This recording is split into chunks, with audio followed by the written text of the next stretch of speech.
people next in line, lower class and social slime, they don't matter, genocide, sick from water, sick from air, making money, they don't care, Caesar shit, force of air, fuck them back, it's only for they bomb, they shoot, they kill, they massacre, rape, they burn the kids, no one makes countries laugh to your face, fight, and die, cause God forgives.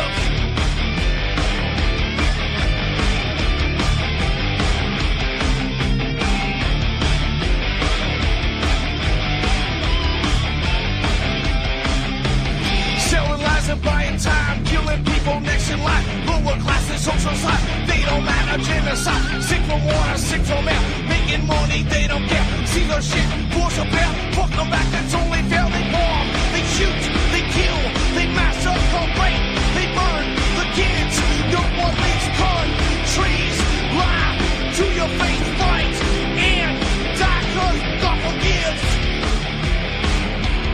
yeah. Coming back around again.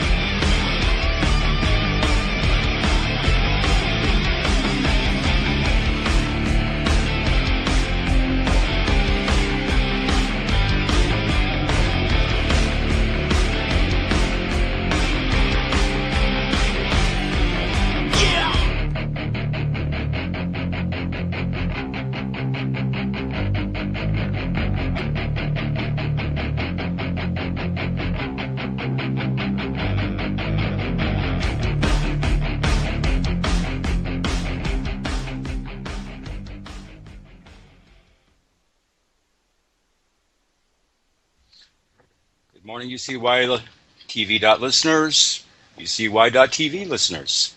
Lark in Texas here, standing in for Ron Stevens. I hope I'm not going to bore you today.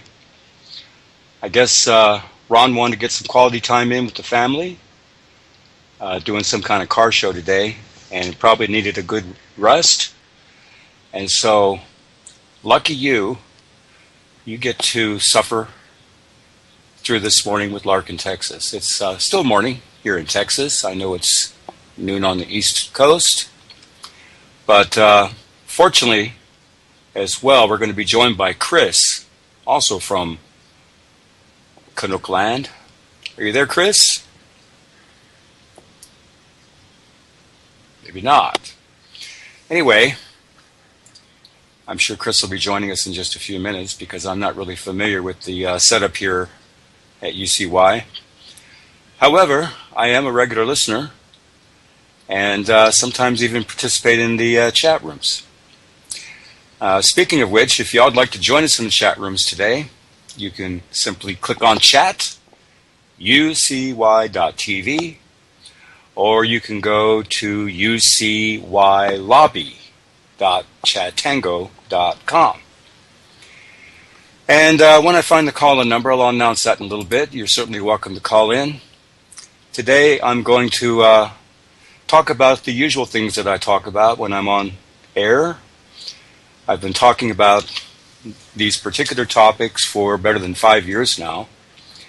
And why is that so? Well, it's because I feel compelled to do this. Because I've spent the last 12 years of my life researching a topic that I think should be top of mind for just about everyone.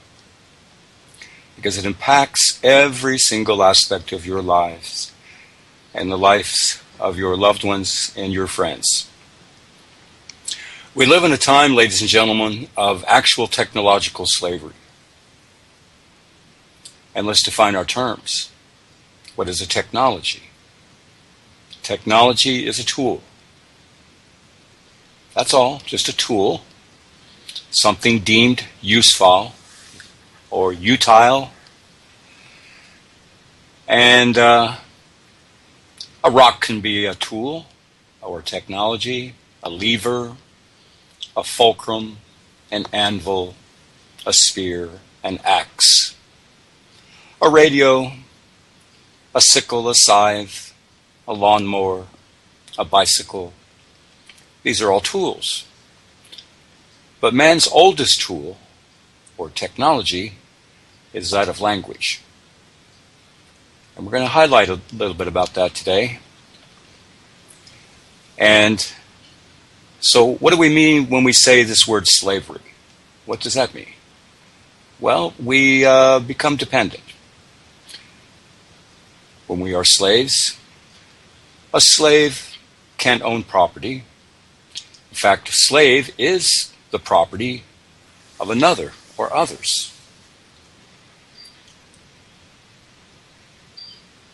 And a slave has no rights that are not regulated and controlled by his or her master. So we have to ask ourselves, who is the authority in our lives? Where do we draw inspiration from? What drives our actions, our activities on a daily basis? What is it that informs us as to who's the boss? And so I think that as we explore this topic a little bit this morning, we're going to discover that perhaps we're not so much in control of our lives and our destinies as we might think. You know, at one time, and still many do today, say that man had a high regard for things like personal autonomy and exercise of free will. Freedom of choice. Today, more and more, we see that man is a creature who has been socially engineered. And for those of you who think that you have not been socially engineered, you yourself, I would suggest you think again. We were all born into this thing called technological slavery to one degree or another. And we've been socially engineered or indoctrinated and or brainwashed from birth. We were very trusting of the people around us, those we felt were looking after our best interests. But who's to say? Perhaps even those people who we first came to love, perhaps our mom and dad, for instance, perhaps they too were brainwashed and socially engineered. And I think as we move forward, I think we'll discover that that's the case. So today, we have a new kind of socialism. And it's not really the good kind of socialism that many of you out there might imagine. It's not National Socialism, for instance. It's not libertarianism. It's not republicanism. And we don't even live in a democracy, so-called. The best way to describe it is perhaps in the manner in which Fabian socialist H.G. Wells described it in his 1939 book entitled The New World Order. And that was world socialism, hyphenated, world socialism. So I think it's fair to say, as we look at the evidence and we make ourselves aware of our surroundings, that socialism equals gangsterism equals slavery. Socialism today is defined as corporatism. That's one form of socialism.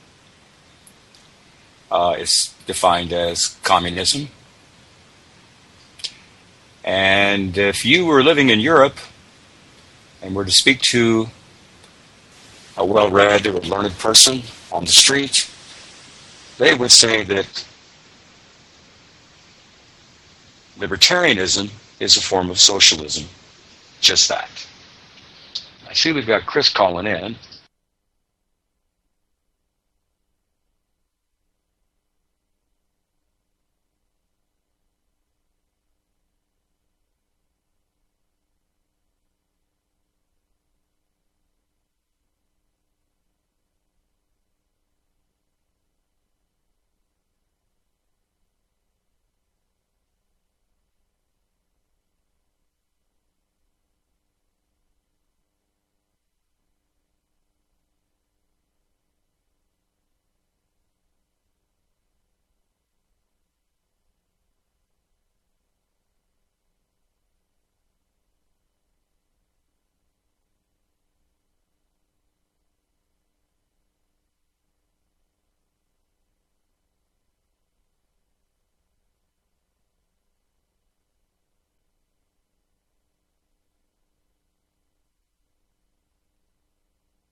Can you hear me, Chris? Got you now. Okay, how about in the chat room? Can y'all hear me? Let me know.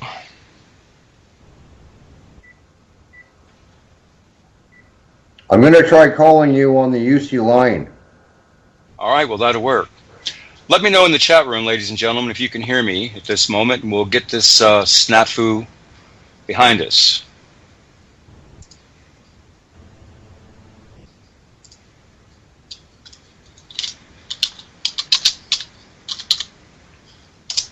Test, test, test.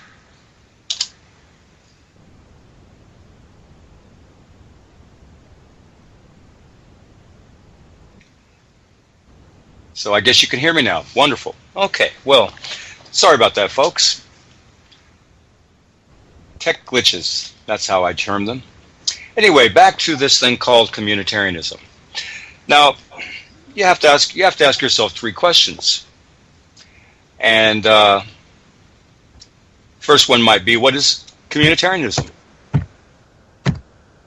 What is communitarianism? In fact, what is a communitarian? And then you have to ask yourself, well, why in the hell does this matter? Why do I need to know about this word? It's, it's awful damn long, multisyllabic, hard to say. Think about it as the Borg from Star Trek. We are the Borg. You will be assimilated. Resistance is futile. Think of it like the Matrix, if you will. Communitarianism has been described as an all-encompassing ism. So whenever you see that suffix, ISM, attached to the end of a word, that simply means school of thought. So communitarianism is described as an all-encompassing school of thought. All right. And within every school of thought, you're going to have variances of opinion. I can hear your keyboard loud and clear, Chris. Sorry, I'm typing with Jules, trying to figure it out. Yeah, I think we're good now. At least I can be heard, and I'm sorry for that. So, what is communitarianism? Communitarianism has been described as an all-encompassing school of thought. And within every school of thought, there are always going to be variances of opinion. Other questions you might ask. What is the Hegelian dialectic? What is the Hegelian dialectic? Now, believe it or not, ladies and gentlemen, you can type these questions into any search engine right now, and you're going to get some answers. What is a communitarian? What is communitarianism? What is communitarian law? What is the Hegelian dialectic? One more question. What is reflexive law? Like reflex, I-V-E. What is reflexive law? Well, reflexive law, of course, is hard law.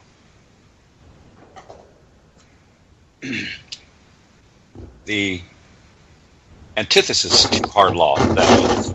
Hard law is called rule of law. Reflexive law is called soft law. And so when you want to get around this thing called rule of law, this is much the darling in the law schools today, then you want to employ tactics, techniques, strategies, and wordplay to implement reflexive law. This is how you get around something called rule of law. So no matter what you think rule of law is or isn't, what it should be, how things should be interpreted, into America's law schools today, around the world, Canada too, then you're going to learn about this thing called reflexive law. And believe me when I say, communitarian law is all the rage as well. But what is a communitarian?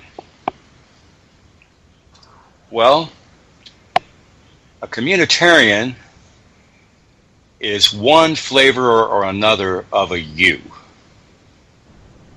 And so the only question is which sort of a U, spelled capital Y-O-O, are you?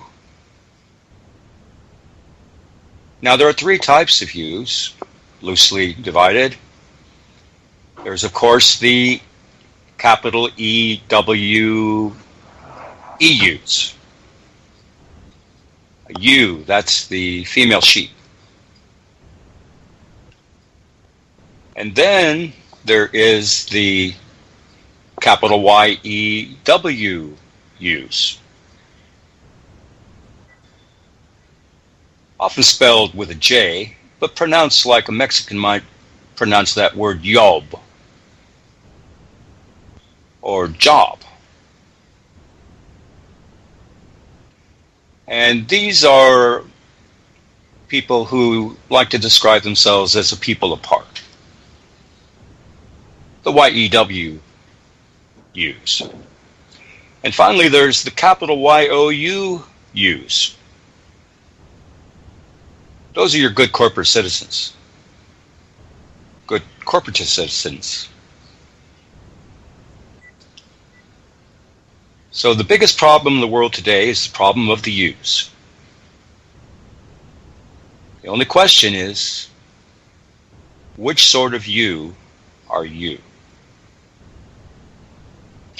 And you've heard said before, when you point that index finger and you lash out at that's the problem, this is the problem, they're the problem, it's the problem, there's always three fingers pointing right back at yourself, myself.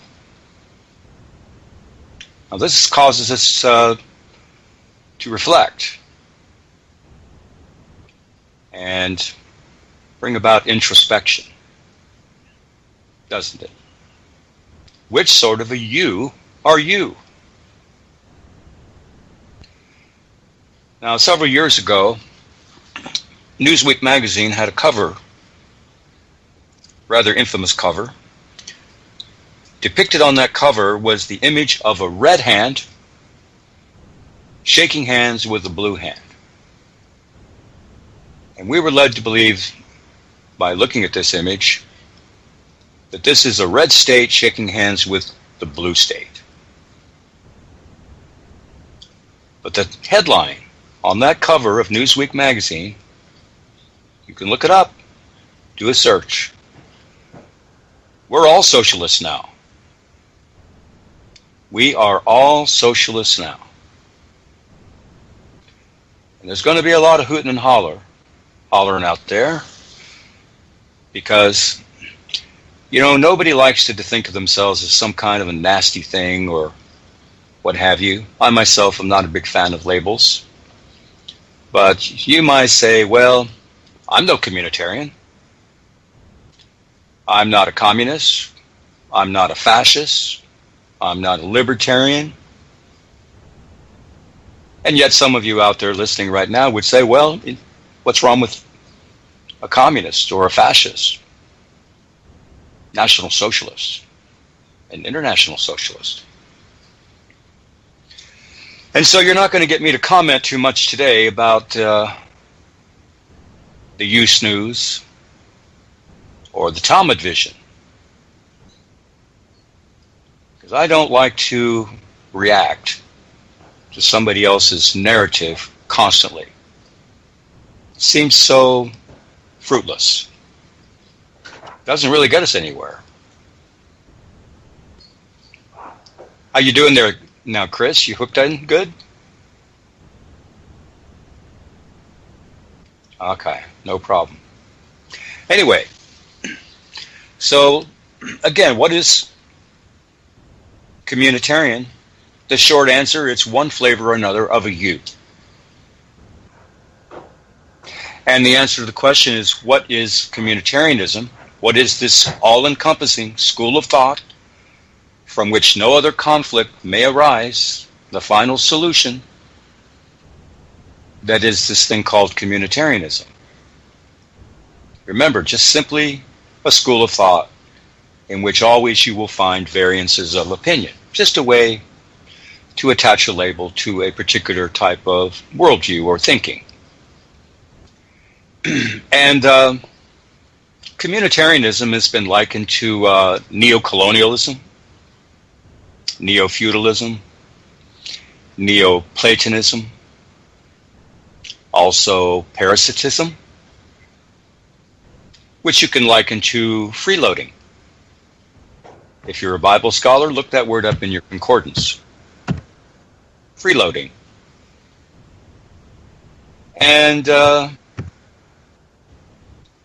it's said to be the synthesis, the final synthesis within the Hegelian dialectic, which is what Karl Marx and Friedrich Engels adopted in their 1848 classic entitled The Communist Manifesto. They were going to employ Hegel's dialectical scheme to drive all of human history forward. And again, it generally goes problem, reaction, solution. A problem arises in your mind. A necessary reaction ensues, whether within your own mind or the group mind, the hive mind, the collective mind. And so, due to this reaction toward this particular problem, a synthesis is arrived at. So we can say this thing called problem, reaction, solution is likened to the thesis, let's say capitalism, versus or juxtaposed or combined with this thing called communism equals communitarianism. Short answer, capitalism versus communism, the collision between these two worldviews, why, that's communitarianism. Communitarianism is also described as a system of arrested development. It's a system in which your human potential is deliberately thwarted. That's all it is. A system of arrested development. And I think you'll find a quote from Winston Churchill which attests to that somewhat. But anyway, I say capitalism plus communism plus mercantilism, that's what we call free trade today, this is what equals communitarianism. It's the monopoly control of all territory and resources on the planet. Territories, those are lands, sea lanes, trade lanes, highways, everything. But of course, for communitarianism to succeed, the most important resource is the human resource. So without your participation, they can't have their new world order. Just that simple. Because see, these are people that view us as ants in an ant farm. They are creating a caste system to displace caste systems of the past. So I see Chris is weighing in with something. Let me find out what the heck he's got to say here.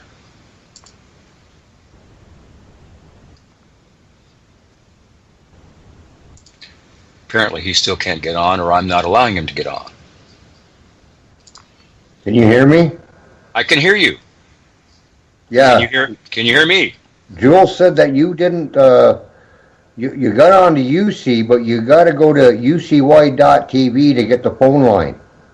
So you got to do two. There's two. You got to accept two, is what I'm hearing from Jules. Well, I've already done all that, I thought earlier. Oh, I did it again just now. I'll try again. Is my voice even going out on the air race? Can hear you here. I think we may be good now. I'm going to try calling in.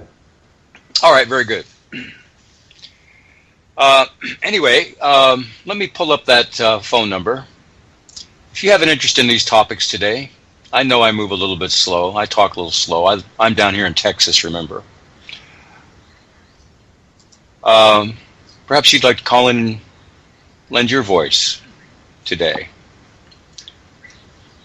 Let me find the number. Not sure that I can. Ah, there it is. If y'all like to call in, that number is 718-717-8296.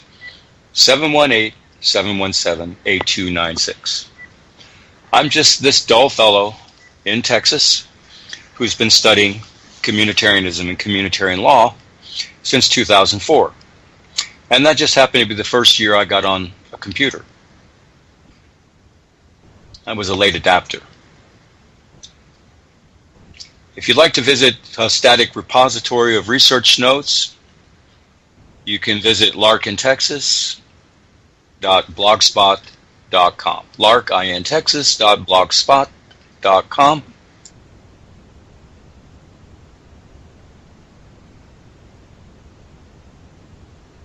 Thank you, Jules. We are good. Jules worked her magic.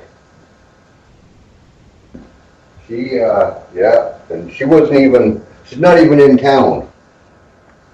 She did it from a remote area in FEMA 3, I think.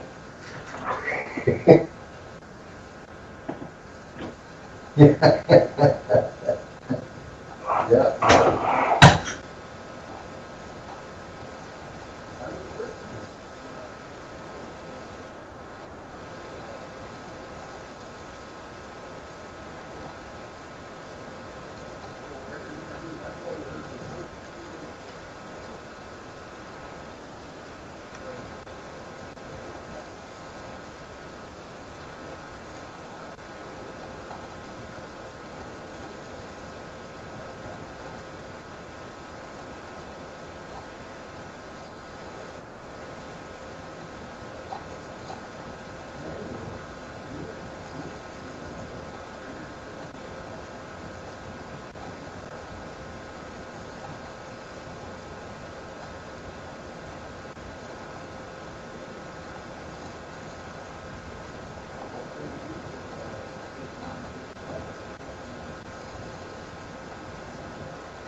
Are we getting an echo on your end, or is it just my end? Is there an echo? Okay, well, I'm shut down. Okay. Sorry, well, I apologize. Well, yeah, go ahead.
That's the chat burger here.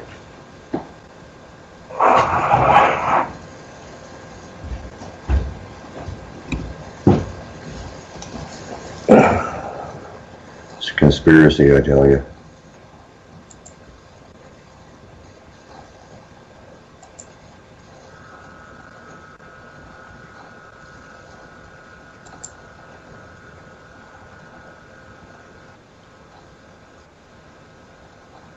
Oh, I'm going to shut you down. I'm on Skype still. I'm going to shut that off.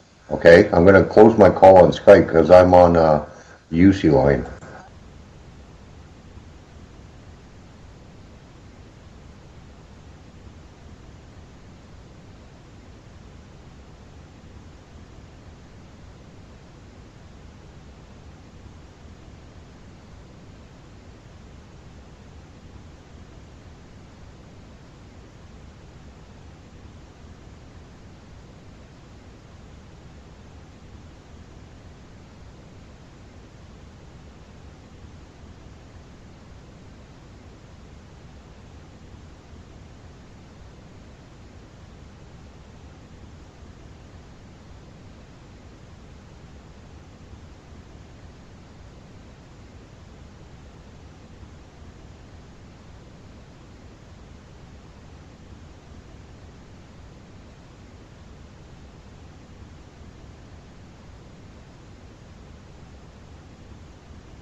Can you hear me, Chris?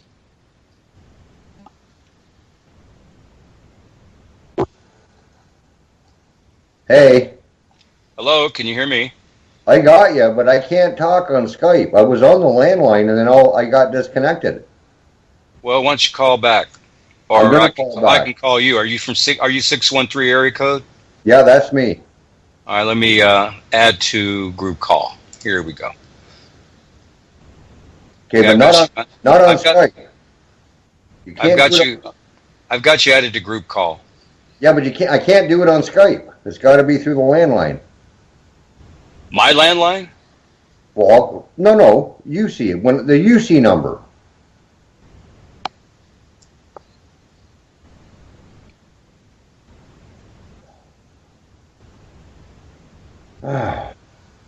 I don't know what the hell you're talking about, Chris. I'm calling you from a landline. I got out of Skype because that's where we're getting the echo from.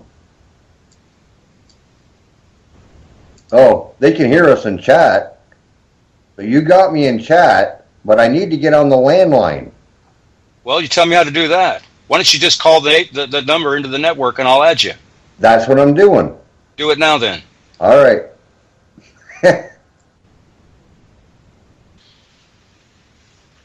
We'll get this right, y'all.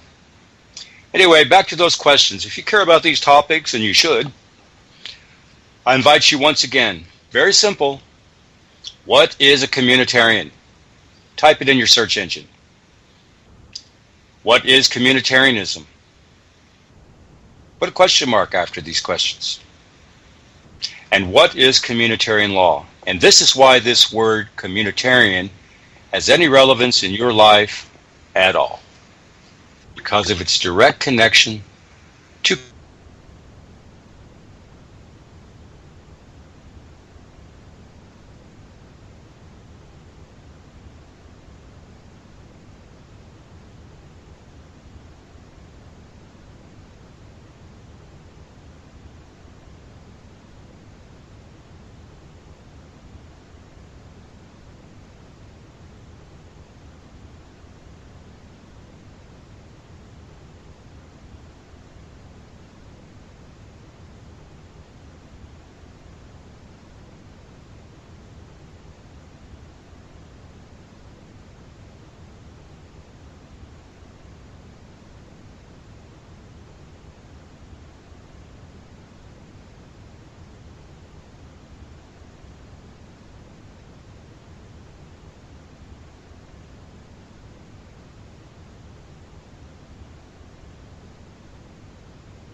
now, so there's obviously interest in what we're doing.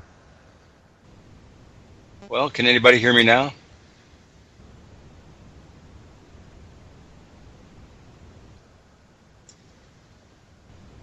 I'm at UC Wide Radio. Can you hear me, Chris? I can hear you. Okay. Yep. Let me go to the chat. It's fine when you connect with Skype. I alone. Okay, let me just ask.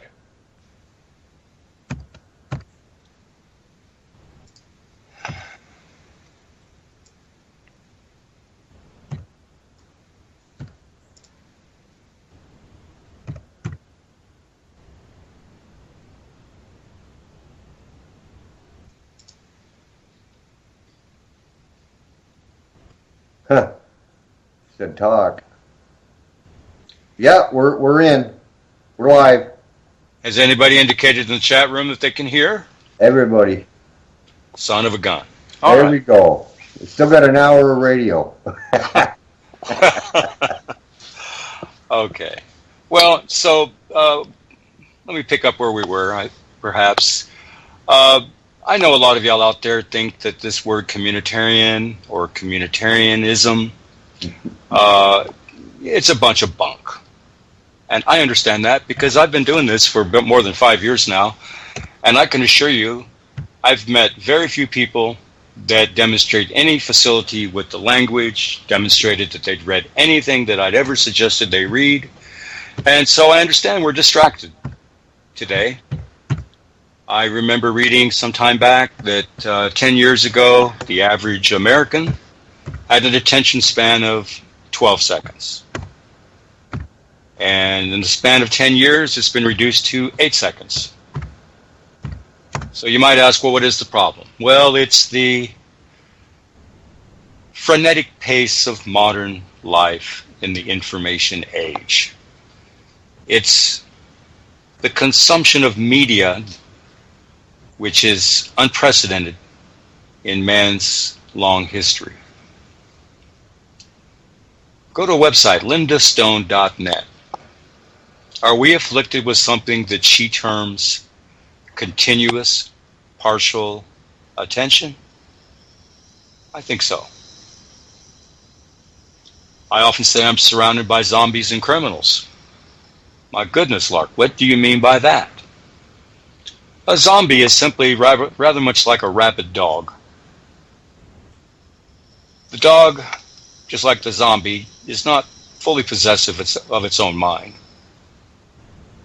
And therefore, the psychologists, the behaviorists, the social scientists will say that this zombie, this rabid dog, is not fully possessive of his own mind, and thus is not responsible for his or its own actions. And the definition of criminal is rather interesting because, see, you can be a member of organized crime and not even realize it today. Especially if you go to work for one of these gigantic multinational corporations, or you're connected to the U.S. military. Everybody's compartmentalized by their access to information, much like in the military. Everyone's on a need-to-know basis. Everybody's compartmentalized. And the ones in a communitarian world are the ones that demonstrate the greatest facility with the language. And so you say, what is that? Well, you have to become familiar with the new communitarian code speak. Now, you all may not know this. On your Sunday talk shows, in your editorial sections of your hometown newspapers, what they're talking about is communitarian policy. But you're never going to hear that word communitarian. You're going to hear the word community. And there's a whole lexicon of innocuous, innocent-sounding, harmless-sounding words and terms of art and phrases which fly right over the heads of the average man or woman in the street that's consuming this media bunkum. I often cite these words. Free trade. Well, there's nothing free about it, of course. And it can be rightfully likened to old-fashioned British mercantilism. In other words, control of the sea lanes, the exchanges across transnational borders. Information can be communication today, too. But more and more, if you simply become familiar with these words, free trade, quality learning, quality of life, the aforementioned community, responsibility to protect. Now, you think these things mean one thing, but I can assure you the communitarians think otherwise. Now that is the deception. So people talk about conspiracy a lot on these alternative media pathways. This, in my mind, is the greatest conspiracy of them all. You're hearing words that sound ho-hum, old hat, unremarkable.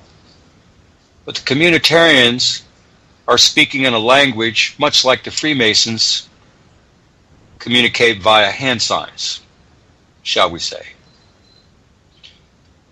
But let's go back to this new caste system which is being brought forth today, which is being ushered in while you sleep. You know, back in ancient India, they had a system called Brahmanism. The Brahmins were at the top of the heap. The untouchables were at the bottom of the heap. They were the beggars in the street. The Brahmins were the aristocrats, the nobility. In the time of Plato, there was the gold man, the silver man, the bronze man, and the iron man. Always remember, the people that designed the system consider themselves above the system, outside the system, and therefore above the law. Plato spoke of something called the noble lie. The noble lie. And I'd recommend that you look it up. Go to your encyclopedias and look up Plato. Then look up Res Publica. Look up the noble lie. You think you know what a republic means. Perhaps not. There are a lot of definitions for these things. And just because we repeat them over and over does not mean that we're actually even communicating. I don't know what a socialist is. I don't know what a libertarian is. I don't know what a Christian is. I don't know what a Jew is. I don't know what a Talmudist is most of the time. I don't know what a liberal is anymore. Maybe some of y'all can tell me. Is it a classical liberal? Is it a libertarian type liberal? Is it a so-called progressive? This is the reality of our times. Clint Richardson likes to call. Pardon me? I said that's funny because that's like the left-right paradigm. Do you lean to the left or do you lean to the right? I try to stand straight. Well, you know, but I drink sometimes, and I kind of, you know, I go back and forth as I walk. Well, so let's examine. Does that mean anything? Does the left mean something? Does the right mean something? Or? Well, it does in most people's minds, in particular situations. You know, I get asked that question a lot. Are you an extreme right winger, or do you lean to the left? And I said, depends on how much beer I have. Well, remember I referenced man's oldest technology. And that was language. Well, language is loosely divided between the study of symbols, and that would be symbology, and the study of signs or signifiers, and that would be semiotics. Man learns by aping. Man is an aper. A-P-E-R. This is how we often learn by rote. Class, repeat after me. Say mommy. Mommy. Say daddy. Dada. We learned by aping. Man is an aper. But man is also a oneer. Unique, one of a kind. They threw away the mold when they made you, Chris. They threw away the mold when they made me. But in a communitarian world, both the capitalist and the communist want uniformity. They want conformity. They want to take all these square pegs and fit them into round holes. I like the board. Capitalists love efficiency and economy. They are bottom line oriented. They seek monopoly. Competition's a sin. Why do I need competitors? It's better to just have my profits, sit back, and let the rest of humanity work as a perpetual motion machine serving my interest. I created this caste system. I'm above it. I'm outside of it. I'm the one that manages the ant farm. So I'm above the law. The communists had their caste system. It's described in the Communist Manifesto.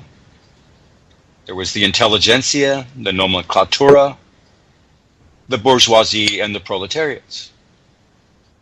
See, but people need to understand, and I think Ron needs to understand as well, because he disagrees with communitarianism. To me, it's another ism. Yeah, and it's uncomfortable, and well, it's an ism. Well, yeah, we're told to hate all these isms. Well, but do you think that could have been? There's a famous Disney cartoon called "Make Mine Freedom." You can go on YouTube. I think it's from the 40s, 50s, and they've got the snakes. That's the one where the guy's selling the snake oil. That's right. Yeah, I've seen that. And so basically, what he's saying is forget about all these isms. Yep. It's nonsense. I want to just be free. But has anyone ever stopped to think that that's because they want to throw you off track so that you ever thought about anything? Like these eggheads that the universities think about? That's what I think. I think that's the case. So anyway, the capitalists have a caste system. There's the shareholders, investors. There's the board of directors. There's management. And there's laborers or the workers. And in the time of an economist, 16th century, 17th century, Bernard de Mandeville, Mandeville, he wrote a famous poem called The Fable of the Bees, in which he likened the human population, society at large, as much rather like a bee colony. There's the largest bee, the queen bee, who's fertile. She mates with a drone. A drone is a male bee. And then they oftentimes kill the drone because the drone has served its purpose and is no longer needed. Well, surrounding the queen, remember, the largest bee, who is now impregnated, is the queen's court, her retinue. And these would be female worker bees. These are the house bees. Now, outside of the hive are the drones, male, and the worker bees, female. Again, another caste system. The queen, the queen's court, the worker bees, and the drones. The caste system. Now we have a new caste system. It's the transhuman caste system. At the top of the heap is androgynous man. Does not mate, does not breed. Can be male or female. Then you have mineral man. Assuming this mineral man has been fitted with a silicon chip, perhaps. No longer possessive of his or her own mind. Because now you're locked in to the matrix and you're connected to this wonderful technology, and at some point life is so fast-paced you're not even sure if you even own your own mind anymore. And below mineral man is, of course, vegetable or plant man. Well, mineral man poses no threat. Androgynous man poses no threat. Same true of the plant or vegetable man, because a plant or vegetable man can be likened to a cow docilely grazing upon a pasture, or a sheep.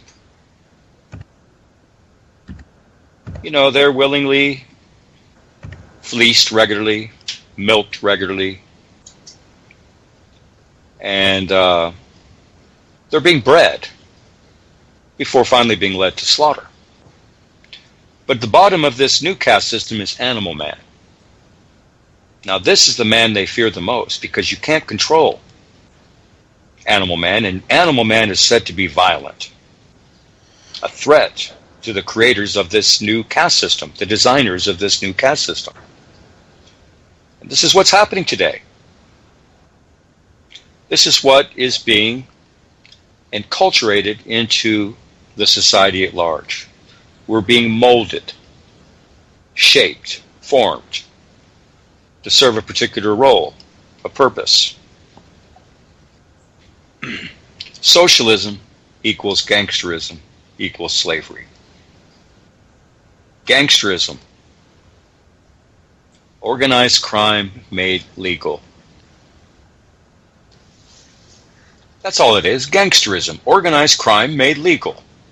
A system of organized crime. That would be our current governments. No, that's society at large. No, it's not. It's society at large. And No, I'll it's tell you not. why. Let me explain, Chris.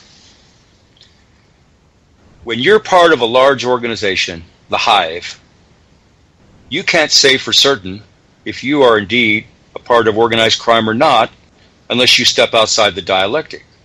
Examine your role, and always remember this. You're not what you think, and you're not what you say, but you most assuredly are what you do. So a man is defined by his actions. What does he do? And less so by what does he think or what does he say. Because I can't always fathom what you're thinking or what you're saying. But if I did not even speak English, I could make some assessment by what you actually do. Your mannerisms, your movements. You know, how do you earn your daily bread? You see my point? Well, There's a Canadian soldier who is fighting in Iraq or Bosnia. Know that he's participating in organized crime?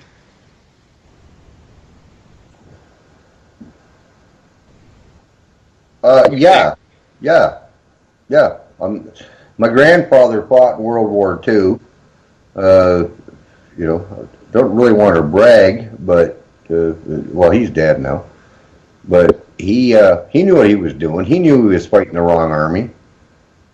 But he got a paycheck for it, and he was a trained professional killer, and so he just went and did his job at the time. Well, don't you think people that work for medium and large corporations, even small corporations, are doing the same? Of course they are. Aren't they just doing their job? Sure. And let me tell you, do you think the left hand knows what the right hand is doing very often when you're speaking about people engaged in corporatist activities? Are they not compartmentalized and segregated very often? Are they not specialized? Well, it's part of the plan, my friend. Well, yeah. You got to keep you divided and confused. Bernard de Mandeville spoke. He was famous for this thing called the division of labor theory. And he was very well respected. You know, all of your 19th and 20th century, 18th century economists paid homage to Bernard de Mandeville. Now, he wrote this famous poem called The Fable of the Bees, in which he also described his private vices and public benefits. In other words, he suggested that society and an economy worked very well as long as you had people like whores and gamblers and hired thugs, pimps. I mean, you kind of needed all these things. That's Bernard de Mandeville.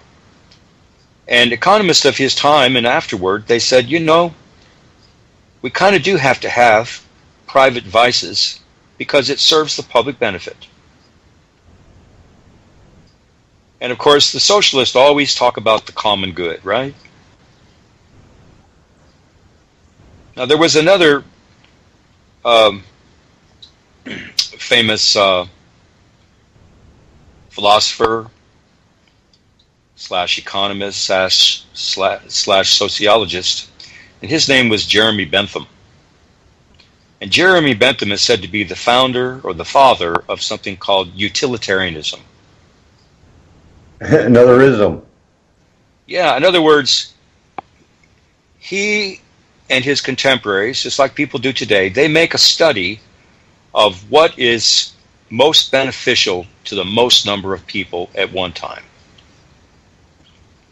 What are the things that can be said to be most easily adopted, deemed most useful, and most widely accepted by the general population?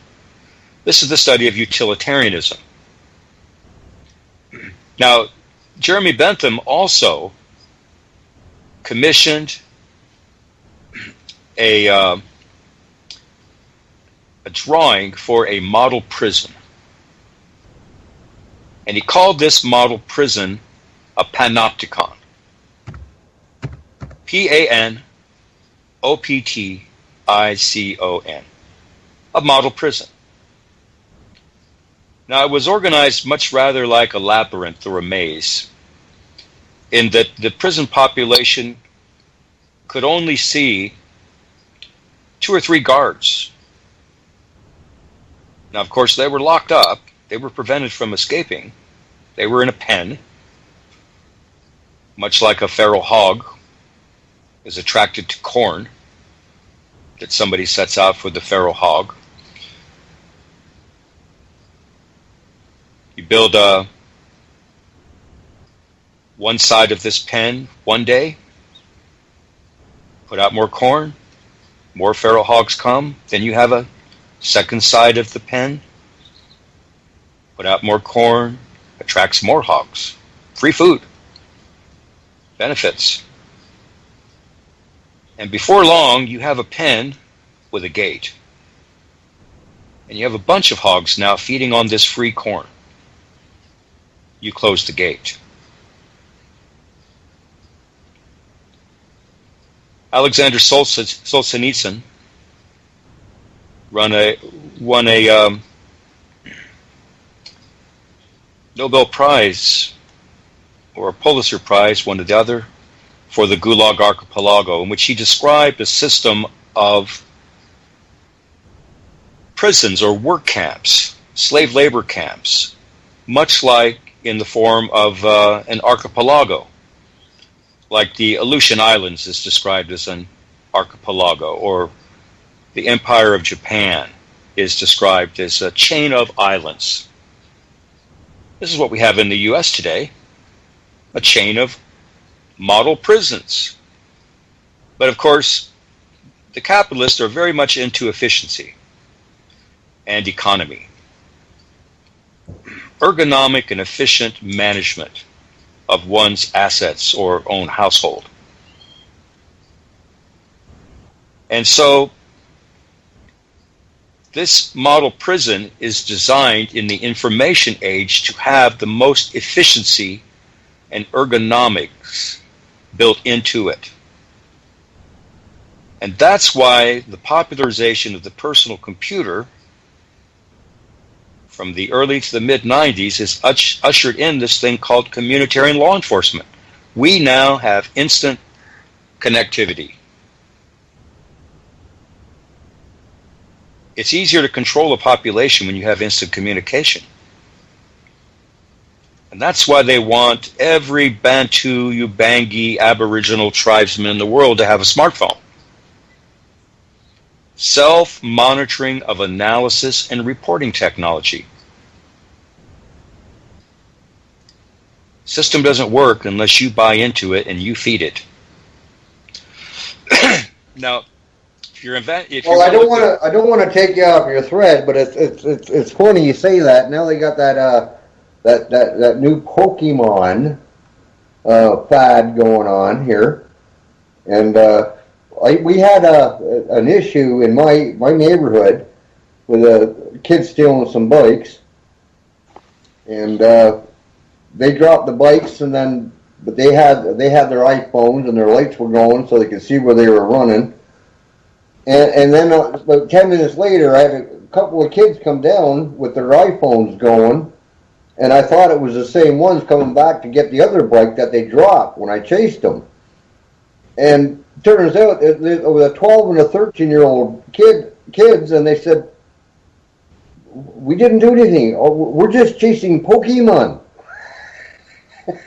And unbelievable. I'm sorry, kids. I said, I thought you were the guys that stole the bike, and but the point being, everybody's wandering around with these Pokemons, and they're being monitored. They don't know it. And they're kids, so they're going to grow up thinking that this is normal, because everybody knows they already track your cell phones and everything. That's why I don't have one. The less I can do to make myself out there for the government, the more for me. But they're indoctrinating these kids now to accept this as normal. And this is one of the ways they do it, through a game. School children exit a school bus. They're walking home on the sidewalk, 5, 6 in a row, and they're all of them have their faces attached to their smartphones. You walk into a restaurant, a family of 5, all of them are checking in with their smartphone. They don't seem to be having conversations. Well, they even got a new app, apparently, when your head's down, that it'll warn you if you're about to walk into a pole. How ridiculous has this become? Yeah, there might be a bull or my goodness, a school bus whizzing by. But anyway, let's look at this thing for a minute called communitarian law. Again, what is communitarian law? Type it up. And I'll tell you some places you can start. Here's some resources. Because after all, we've got to find out if this thing called communitarianism, this word, even matters. You have to ask yourself, well, am I a communitarian? What sort of a you are you? Remember, all yous, capital Y, double O, little letter S, are communitarians. The only thing to determine is which flavor of a you are you. EWE, YEW, or that corporatist YOU, all caps. That's a communitarian today. Collectively, we call them, or I call them, U's. Capital Y, double O, little letter S. Lark, let me interject here for a second. Yep. You talk a lot about communitarianism. you're doing Ron's show, and we're allowed to agree to disagree, correct? Sure. Ron and you need to do a separate show together on that topic, because Ron doesn't hold your values on that the way you do. I'm speaking in behalf of Ron, so I may not get this fully correct as to his standing on it, but a lot of what you're talking about, he understands, but he does disagree with what a lot of what you discuss. Now, well, you're doing his show, so it would be nice to know what he specifically wants to address. Exactly. Yeah, so I agree with you. And of course, I oppose communitarianism, and I oppose communitarian law. Thank you. Now here's the evidence. That you need to clarify that, because for a lot of new listeners, they get very confused. They don't know if you're supporting, because you're a very intelligent man, my friend. And the way you speak sometimes, new listeners cannot understand whether you're for or against, because you're so deep down the rabbit hole, respectfully. Now, I oppose communitarianism, and I often oppose communitarians. But how could I possibly oppose my fellow man at every turn? Remember, I say that I'm surrounded by zombies and criminals. I have compassion. I rather much like the golden rule. But in a communitarian world, the golden rule is going to be thrown out the window. And so is ownership of private property and expectation of privacy. So in a communitarian world, which is coming into view, it's here now. It's only going to get worse because we live in a police or surveillance state now. We are governed by communitarian law now. Don't you think it's about time that people start asking what the hell is a communitarian and what is communitarian law? Well, I'm going to tell you right now. Communitarian law enforcement and its implementation is within our legislation. Doesn't matter which country of the world. It's in our courts. Canada's courts, America's courts, Mexico's courts. And it's within the various agencies of law enforcement. In the States, we've got the county sheriff, we've got the metropolitan police departments, chief of police, we've got the highway patrol, we have FEMA, we have Homeland Security, we have the CIA, we have the FBI, we have the BATFE, we have the Bureau of Land Management. They all are enforcing communitarian law. Here are the programs, as denoted by acronyms. Look them up. POP, Problem-Oriented Policing. Herman Goldstein, University of Wisconsin professor. Problem-oriented. I'm sorry? Sounds like a Jew. Probably so. Yep. Let's go to another one. COPS. COPS. These are acronyms. Community-oriented policing services. POP goes to something or speaks to something called the broken window theory. If your neighbor has a broken window and or a broken window on his car, a law enforcement official, quote unquote, will drive by and say, oh my, the neighbor, this citizen, this resident, has a broken window. There must be something wrong here at this household. The car has got a crack in the windshield. Something wrong with somebody in this household, and their unsightly property is a nuisance to the neighbors. It's driving down their property values. You have a neighbor that likes to tinker on his motorcycle on the weekends. He has his car disassembled. He's changing tires all the time. He's got a couple of cars parked on the street. He's got 2 cars and a truck parked in the driveways, whatever. He has a broken window. and his yard's not mowed. It's not, really lush. It's got weeds in it, in fact. Sounds like my house. Yeah. Communitarians don't like this. So then you have something called COMPASS, Community-Oriented Mapping, Planning of Analysis for Safety Strategies. Then you have something called ABCD, Asset-Based Community Development.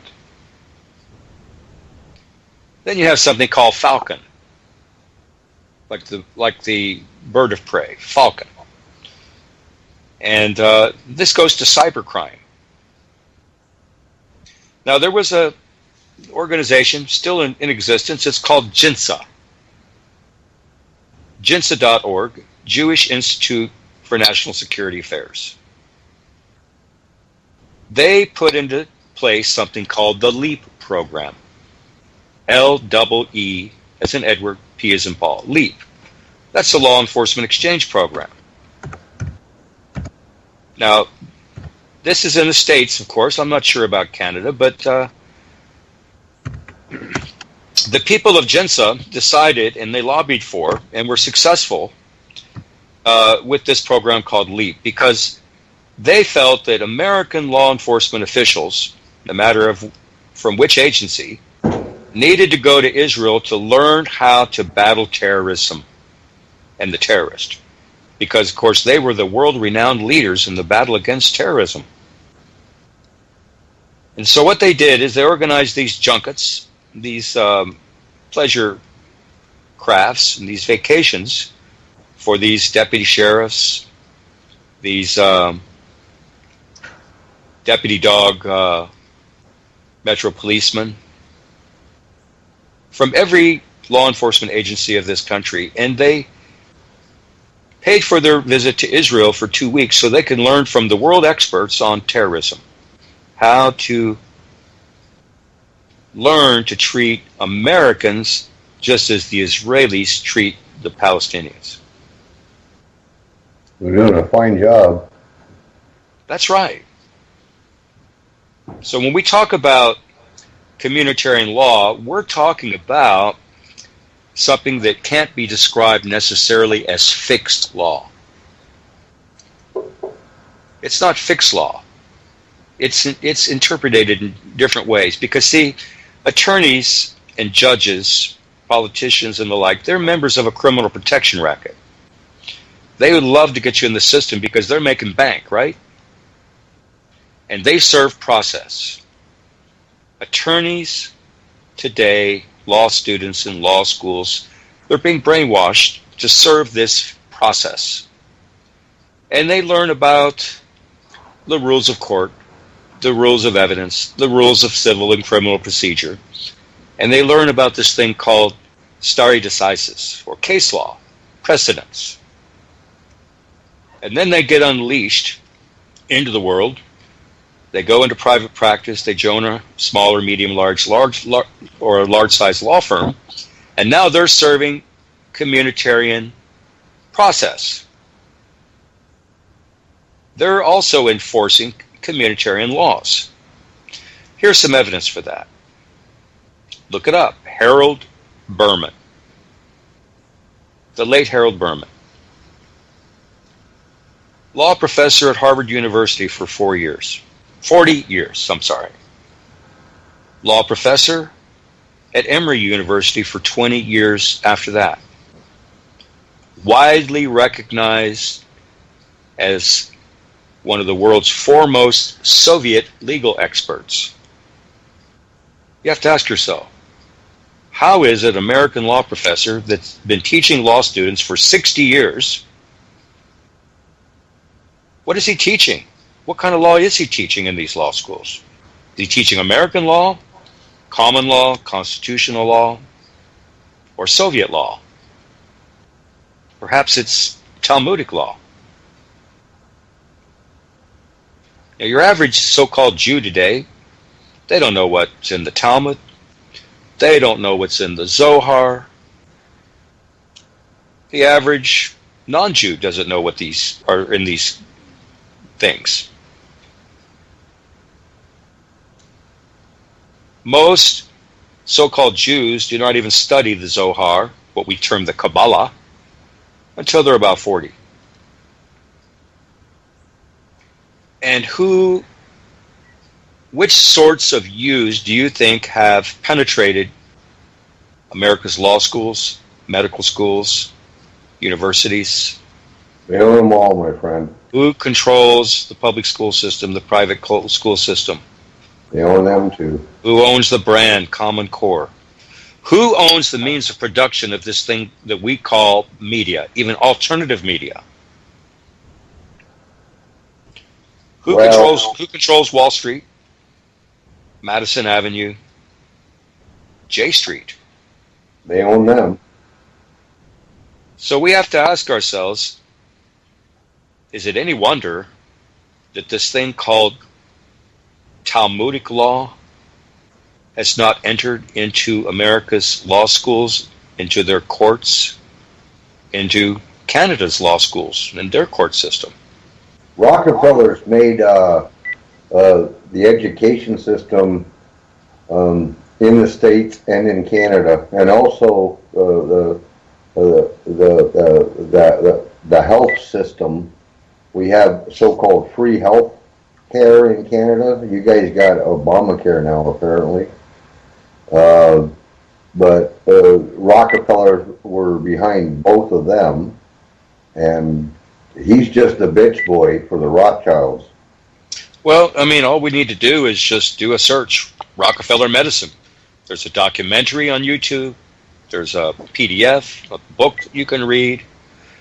We have to ask ourselves, who were the Flexner brothers? What about this thing called the Flexner Report? I mean, these people have a monopoly on science and the arts. Remember, capitalists, just like the communists, seek monopoly. Capitalism today is about monopoly crony capitalism. It can be likened to corporatism.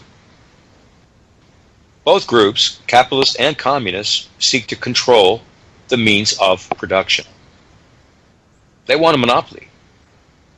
There's really not a lot of difference. And we have to ask ourselves, well, who are the uber-rich capitalists, for instance, that are funding the RNC and the DNC? That's Republican National Committee and the Democratic National Committee. Who forms the Democratic Leadership Council? The Republican National Committee is a proud member of the International Democratic Union, IDU.org. Reince Priebus is a communitarian. Senator Mike Lee of Utah is a communitarian.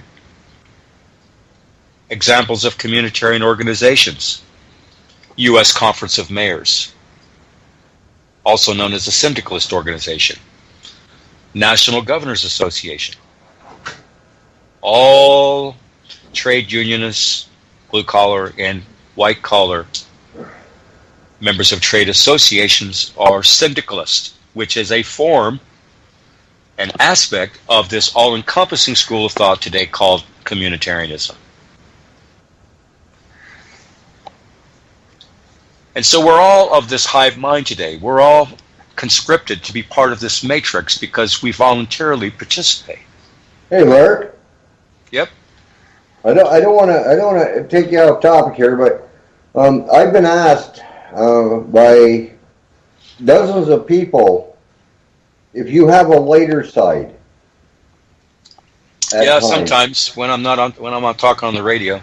Yeah, and I want people to understand that you are actually a real living, breathing man, and you do have a sense of humor. Why don't you tell me a good joke? While we have this little time left, I don't want to. I know you got your threads and they're good, and we all need to hear it. But I think for once, what people may need to hear is the quiet side of you. Which what I mean by that is your sense of your surroundings and simple things. And so what I'll do here, Lark, is I'll mention what I was talking about on Ron's show last night, We had a concert. Are you familiar with the Tragically Hip? I'm not. You're not. Oh, come on, man. I'm not You're not down in the with the real popular. world if you don't know who the Hip is. You got to be hip to know the Hip. I'm not very cool anymore. I was a punk back in the 80s. And I was a pseudo-intellectual and a hippie back in the 60s and the 70s. There you go. Well, anyways, when you were a hippie, you liked Sweet and bands like that? Never heard of them. Well, you weren't a hippie then. You can't Sweet? be a hippie if you didn't know Sweet. Ballroom Blitz. You ever heard of that? I've heard of that, of course. And I've heard the punk version, too. Liked it better. Yeah. Well, the Hip is, they're pretty hip. They're called the Tragically Hip. They're from my hometown. They just played in my hometown last night. And it was sent out internationally. Their live last concert here in my hometown. Because they're from my hometown. And I know a couple of the band members. I'm in my early 60s, Chris. The Prime Minister of Canada was there. That's how big these guys are. You say they're called Sweet, huh?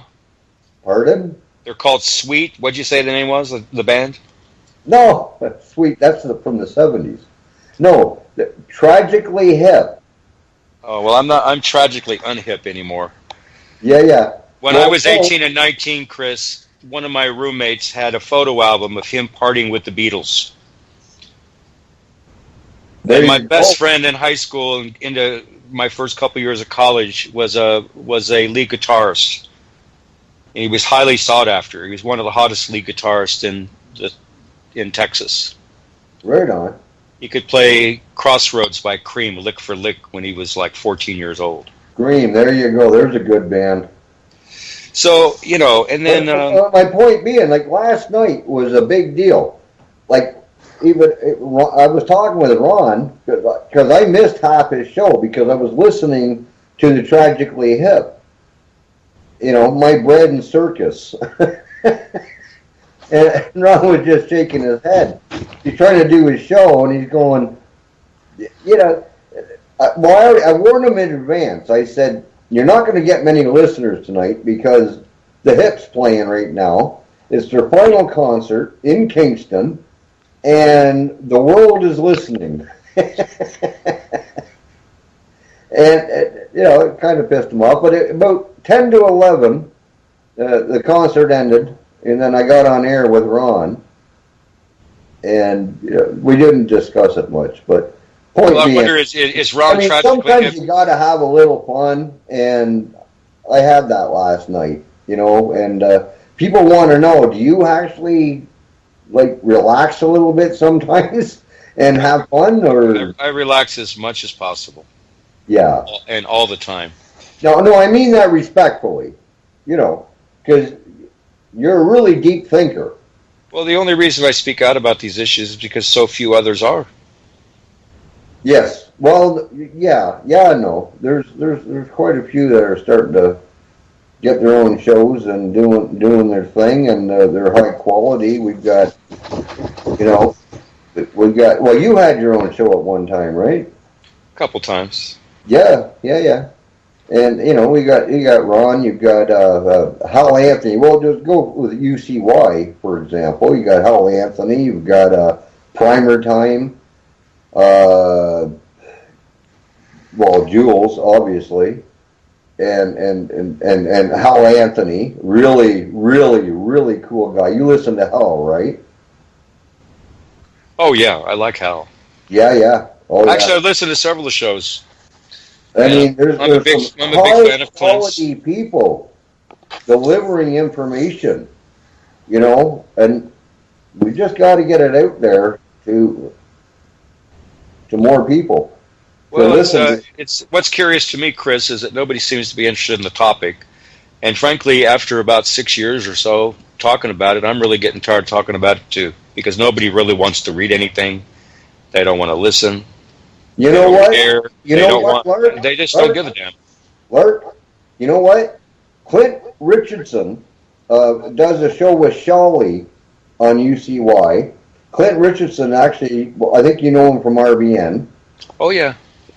And he's now doing a show with Shawley before Ron's show, and Patrick Jordan. But Clint Richardson was on Ron's show as well. He was a guest on Ron's, and he was saying before that show that he was getting tired. And you know, Ron, I give that man so much kudos. He said, he said to Clint, he said, you can't back down, buddy. You know, we all get tired. I get tired all the time. I quit 3 times, but I keep coming back because we got to get the truth. But it is tiring, but you can't quit. You know, and now Clint is going full bore again, and he was ready to quit. I didn't say I was ready to quit, and I'm glad that Clint's going forward because I've got a fond regard for Clint and his healthy respect for his research and many others. But the truth of the matter is that people need to ask these questions, and you don't have to believe me. If you don't know what a communitarianism is, and you don't know what communitarian law is, perhaps you might want to find out, because that's what they're enforcing when a highway patrolman pulls you over, when someone busts down your door, when they're spying on you through your IP address and through your smart device. That's what they're doing.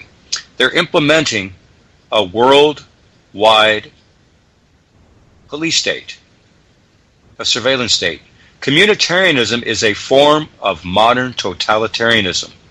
It's also called despotism.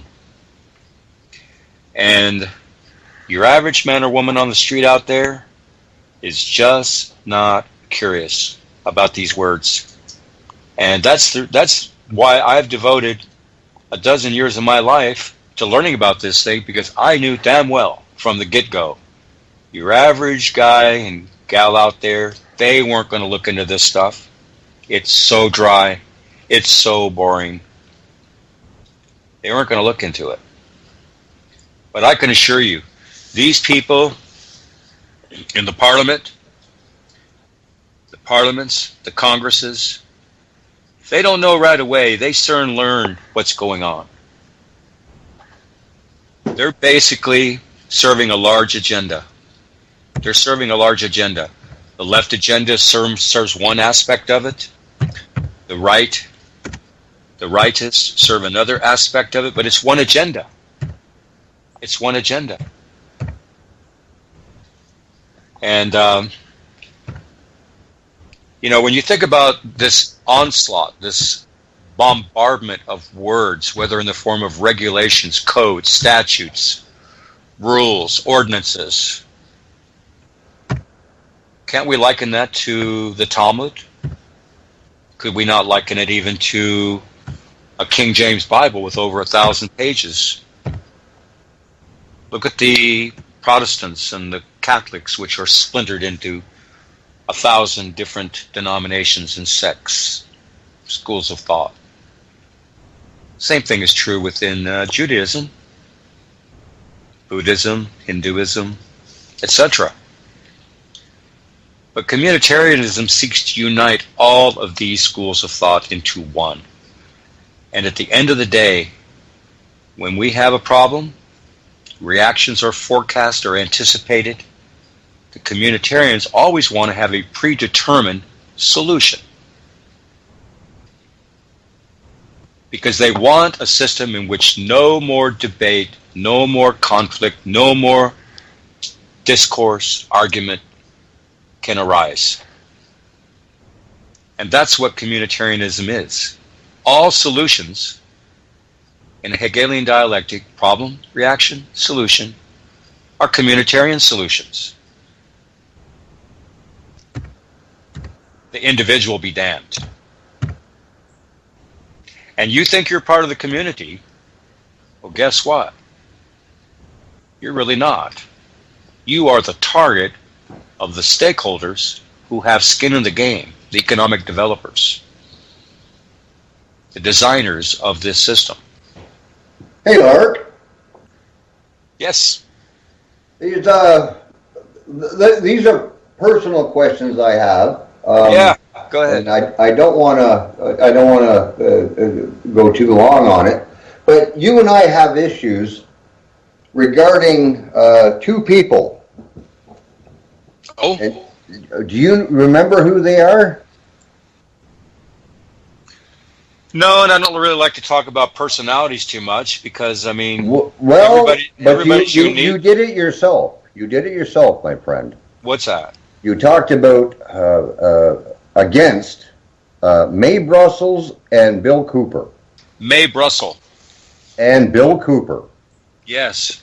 You feel they were working for the other side. Yeah, they were both co-opted by Intel ops. Really?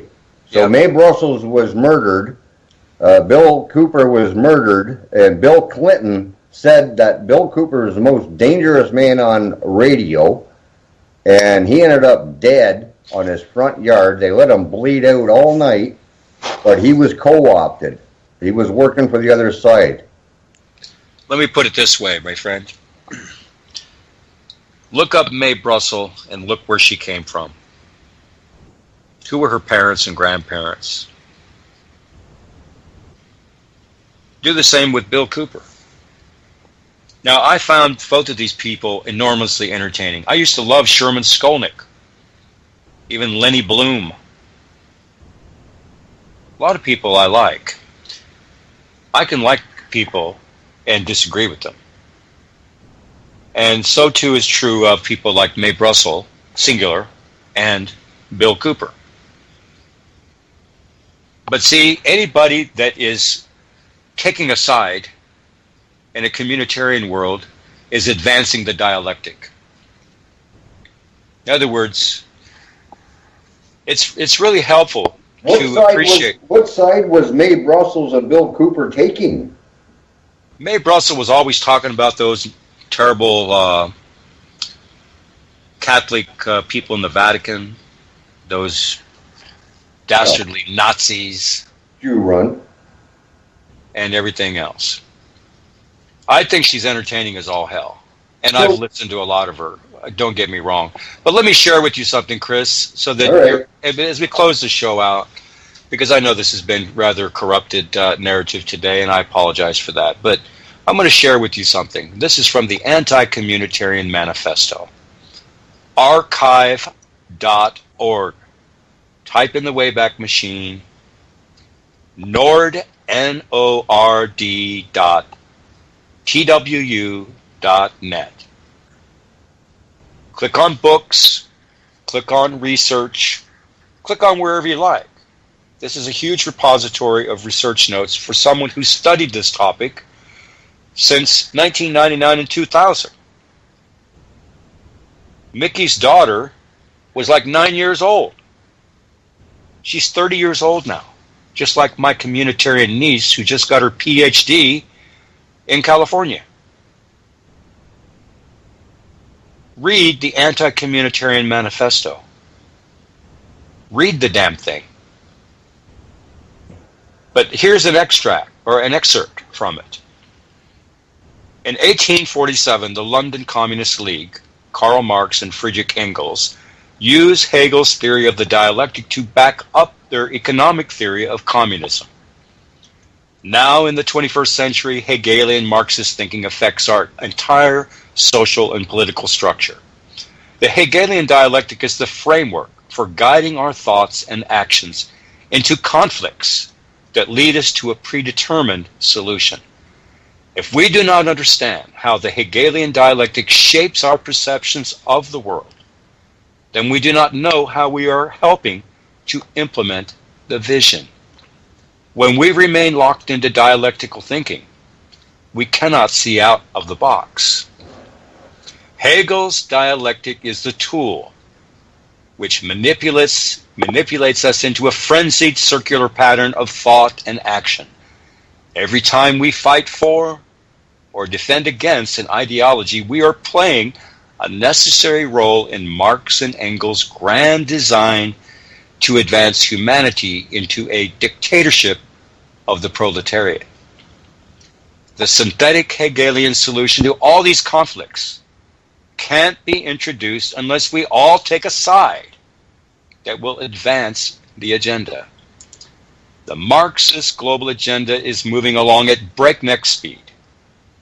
The only way to completely stop the privacy invasions, expanding domestic police powers, land grabs, insane wars against inanimate objects and transient verbs, covert actions and outright assaults on individual liberty is to step outside the dialectic. This releases us from the limitations of controlled and guided thought. You know, Lark, what I say to you, I just say for discussion purposes. I'm not suggesting I'm on one side or the other, or you're on one side or the other. I brought it up because it's been brought up to me. So it's here purely for discussion purposes only. You know, everybody can agree to disagree all the time. And but I don't want you to think for one moment that I agree or disagree with anything you say or your. Well, remember, I'm quoting someone else here. This is just yep. Here's the thing: a system of communitarian governance is management. It's a scientific dictatorship of the community, and you're the target of the stakeholders in that community. Now, you can volunteer yourself into slavery, or you can unvolunteer yourself out of slavery. The choice is still yours. How do you do that? Well, you have to ask yourself if you want to participate in this dialectic and add to the buzzing and the confusion and the chaos. You have to ask yourself if you care that your children and grandchildren become slaves and members of organized crime. You have to just ask yourself who aims to own and control all means of production. Communication production, law enforcement production. You know, you have to ask yourself who owns your mind, who owns your body, who owns the fruits of your labor. In a communitarian system, you can't own property. You can have the illusion that you own property. A communitarian world, you can't own anything unless you can defend it. And there are steady encroachments on private property rights. I know people that bust their ass their whole lives because they want to get ahead. They want to be a success. They want to own a nice piece of property, a nice home, you know. They want to have a Stepford wife existence. But to what end? And ultimately, will it be for naught? That's why these questions are important. You either want to know or you don't want to know. You either want to be part of the problem or you want to be part of the solution. You have to ask yourself, what is a contract? Now, would you rather engage in valid or invalid contracts? Honorable or dishonorable contracts? Private or public contracts? I suggest that we champion something called independence and free agency. Engage in valid, honorable, and private contracts. Step out of the dialectic. This is the only way that you're going to have any control at all over your own life and your own destiny. And the same for your children, your friends, your grandchildren, and everyone else. We live in a time of technological slavery. I agree. There's actually a book you can read on the internet for free. It's called Technological Slavery. You can look up a man named Alfred Korzybski, Korzybski. The theory of general semantics. What did he say? The map is not the territory. The word is not the thing. You can look up a man named Norbert Wiener, W-E-I-N-E-R, I think. The theory of cybernetics. You can read his ebook or a summary on the internet. Get it at the library. 1954, the year I was born. The human use of human beings, cybernetics and society. There are people today that see us as ants in an ant farm, in a terrarium. And they study language like nobody's business. I myself studied for 3 years as a copywriter. Copywriters seek to take advantage of cognitive dissonance. And they do it by employing something they call euphemistically the slide. And if you go to my website, you can learn what cognitive dissonance is and what is this euphemistic word that storytellers, intel ops, Madison Avenue chaps, people in big media, they know what this thing called the slide is. Can you put your website in chat? Yeah, I can. larkintexas.blogspot.com. The blog entry is from 2011 or 12, and it's called Slave Speak. And I recommend everybody do a search, The Anatomy of Slave Speak. Look it up. Read it. An article called Rights, Responsibilities, and Communitarianism. Search it. Read it from a libertarian standpoint. I will learn if I'm doing any good, Chris, if people start asking questions like I've posed this afternoon. You're doing fine, my friend. They need to ask these questions, and they need to ask if they even matter. You're well respected. Well, do they matter? This is a question for you and anybody listening. People are listening. Well, type it into a search engine, Chris, and all your listeners out there. What is a communitarian? What is communitarianism? What is communitarian law? What is the Hegelian dialectic? What is reflexive law? Harold Berman. Look up something called The Constitution in 2020, co-edited by 2 Yale Law University professors, Reva Siegel and Jack Balkin. The Constitution in 2020. Why is that date important?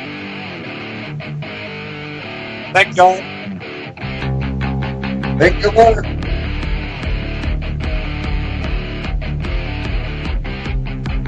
Selling lies and buying time, killing people next in line. Lower classes, social slime, they don't matter. Genocide, sick from water, sick from air. Making money, they don't care. Caesar shit, force of air. Fuck them back, it's only for they war. They shoot